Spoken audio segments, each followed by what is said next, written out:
Welcome to US-based news channel. Military preparations between Russia and Belarus continue. 400 trained soldiers are sent from Belarus to the Luhansk region. Ukrainian Armed Forces Joint Forces Commander Lieutenant General Serhiy Nayev made remarkable statements about a possible move by Belarus. After Russian troops hit the Soledar area 91 times, Ukrainian forces neutralized more than 100 Russian soldiers in this area. Russian soldiers and Wagner Group mercenaries are finding it harder and harder to succeed against the Ukrainian army. Nearly 450 Russian soldiers were neutralized during the day. Explosions echoed from many Russian military equipment. Russia began to experience a decrease in its operational power, losing important equipment both in the air and on the ground. Tensions between the countries began to rise gradually. Mutual attacks on the fronts have now begun to force both sides. In this case, it is known that one of the most important factors is relations between countries. Ukraine receives help many times because it is on good terms with countries. However, as it is known, Russia has very few support countries. One of these countries is Belarus. Union between Belarus and Russia continues. Belarus and Russia are making many preparations to hold exercises together. With these preparations, military power and military equipment were transported from the Russian Federation to Belarus. According to the latest information shared by Belarus, it was reported that Russia's Land Forces Commander Oleg Salukov came to inspect the army in Belarus with a commission under the Ministry of Defense of the Russian Federation. On the other hand, a statement came from Ukraine about the possibility of an attack by Belarus. Ukrainian Armed Forces Joint Forces Commander Lieutenant General Serhiy Nayev stated that Belarus does not have enough troops to launch a new ground operation against Ukraine. He stressed that the situation on the territory of Belarus does not pose a threat to Ukraine. Moreover, the attitude of support between the two countries is under the supervision of Western countries. United States Department of Defense, on the other hand, stated that although Belarus participated in joint military exercises with the Russian Federation, there was no sign that it was preparing to join the war against Ukraine. It is known that the joint exercise that Belarus and the Russian Federation will carry out on the territory of Belarus will take place between January 16 and February 1. However, it is reported that this time Russia sent 400 trained soldiers to Luhansk via Belarus. According to the reports, a number of soldiers trained in Belarusian training grounds were sent to Ukraine on January 11 from the Chapino train station in Vitebsk Oblast.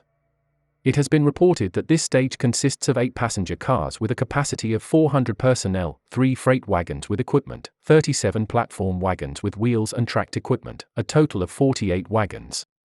According to the statements, this stage will arrive at Rososh train station in Russia's Voronezh Oblast on January 15. This station is located 50 kilometers from Luhansk Oblast in Ukraine. These events show that Belarus gave permission to Russia for such moves and made use of its lands. This increases the tension between the countries and the measures against Belarus. In the past, many countries have increased the measures at the border against the possible moves of these countries. Many have even deployed their military equipment in border areas.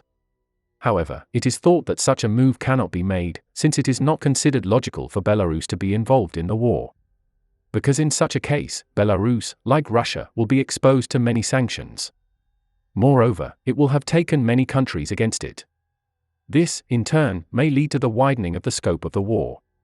Considering that Ukraine has support from many more countries, it may not be desirable to be on the side of Russia, which has much less support and is subject to sanctions. At the same time, hot conflicts on the Eastern Front continue. Mutual conflicts are now challenging both armies. As it is known, the Russian troops started to advance from the Soledar region in order to prevent the advance of Ukraine and to take Bakhmut. While intense clashes continue in the region, it has been announced that Russian forces have hit the region more than 90 times. But Russia, which could not achieve success in the region, lost more than 100 soldiers in this region in a short time. This was accomplished with artillery and rocket fire from the Ukrainian army. Serhiy Cherevati, spokesman for the Eastern Group of the Armed Forces of Ukraine, stated that the conflicts in the region continue and Russia's main efforts are in this region for now. It was also stated that Wagner Group mercenaries were also present in the area. It was also reported that 42 collisions occurred on the front. Ukrainian defense forces, on the other hand, are trying to cut the logistics of the Russian soldiers, especially by destroying the storage points in such areas. It was even stated that the Russian soldiers were ordered to deploy weapons at distances up to 100 kilometers from the contact line for these reasons. It was also reported that the Ukrainian forces carried out their attacks in such important regions with high-precision missile systems such as HIMARS and MLRS. Russian army, on the other hand, has a great difficulty in the face of this situation and cannot prevent the attacks. According to an official from Ukraine, the aim of the Russian troops in this region is to break through the defenses of the Ukrainian forces and establish dominance. However, Ukrainian soldiers continue to protect their positions with all their struggle. It was reported that the Ukrainian Air Force carried out 20 attacks on the points where the Russian troops are concentrated, and 3 attacks on the points of the anti-aircraft missile systems. On the other hand, Ukrainian rocket and artillery units hit 7 important points where Russian soldiers are concentrated, 3 ammunition depots and command centers. Explosions came one after another from these hit points, and many Russian military equipment burst into flames. Moreover, the anti-aircraft artillery of the Ukrainian Air Force shot down a Russian Su-25 attack aircraft in the east of the country and an Orlan-10 unmanned aerial vehicle in the south as a result of accurate moves. War on Ukrainian soil has been going on for months and Russia's casualties are increasing. General Staff of the Armed Forces of Ukraine again announced the latest losses of Russian troops. Ukrainian troops destroyed 3 unmanned aerial vehicles, 4 artillery systems, 1 air defense system and 1 helicopter of the Russian forces during the day. In addition, 430 Russian soldiers were neutralized during the day. Russia's loss of troops in the war has exceeded approximately 114,000. These losses also reduce the offensive and defensive power of the Russian army. However, Russia's attacks continue. In addition to 4 missile attacks and 23 air strikes, Russian forces also carried out 69 attacks using multiple launch rocket systems. However, many of these attacks are carried out against infrastructures. This causes the Russian army to be unable to achieve a military success and to waste their ammunition.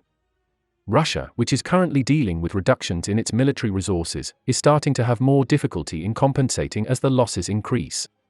All kinds of steps taken by the soldiers on the fronts and all the decisions made about the war are of much greater importance now.